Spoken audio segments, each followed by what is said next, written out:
So I'm working on a project right now, and it has a lot to do with emotions. And I'm reading a book called How Emotions Are Made. And I think we have all of these weird connotations for what emotions are, Mhm. right? If some people have more or less than them, some are emotions good for decision making? Are they not good for decision making? Are you too emotional, over unemotional? Like all of these things. However, I think there is a real practical place in discourse for us to be using the word vibe instead of the word emotion, Yeah. because it could say like, oh, the vibe, that person gives me a sketchy vibe, hmm instead of saying like, oh, I feel unsafe around that person or all these things, it doesn't really fit.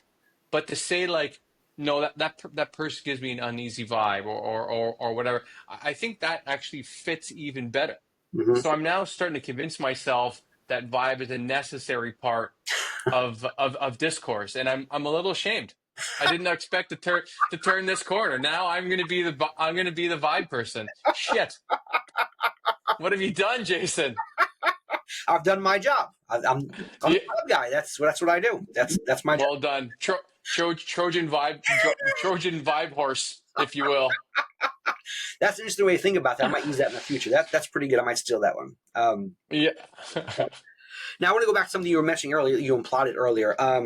So about like you don't necessarily trust people. It's a weird vibe, and I think trust itself is an interesting topic and how it relates to vibes, right? So if you think about trust, right, and if you meet someone and you don't trust their vibe, that's telling you something, right?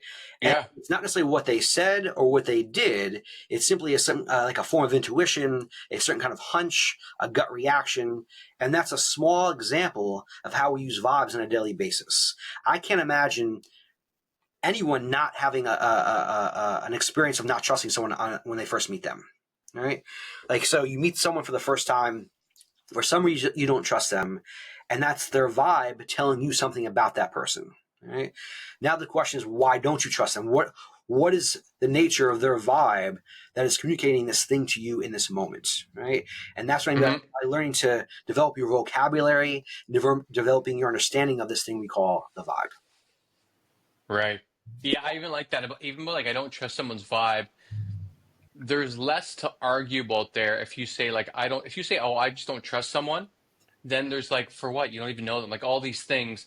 But if you say I don't trust their vibe, there's more of an understanding there, Sure. that it's just a feeling you get about the person. So it's not, it's much more subjective, and so there's a less conversation to have. You're like, I don't know, there's something about their vibe hmm that I just don't trust. Yeah, I'm really liking this as an entry point to have better conversations with the people in our lives, because again, having a more emotional base, sometimes for many conversations it's super helpful, but for a lot of other ones where maybe there's a, yeah, tuition involved and something that's a little bit intangible, hmm I think the word vibe at least gives us an entry point where the rest can be maybe more confusing. Sure.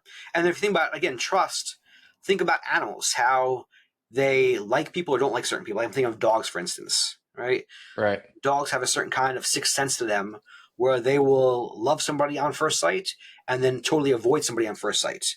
And I would say the same thing's even true for like little kids. I mean, like little kids, like little babies and whatnot, right? Um, Mm. You'll hand the kid off to somebody and they'll just fall into their arms and be totally quiet. You hand the same kid off to somebody else, they start yelling, start screaming, they don't want to be there, right?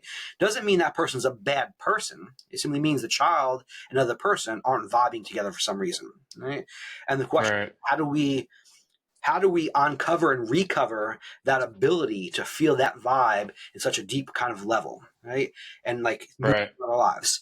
So although we talk about vibes all the time, there's no real sustained public discourse about the nature of vibes in a way that is helpful, right? And that's also part of my job. How do I help society and the public develop a better understanding and a better practice of vibes?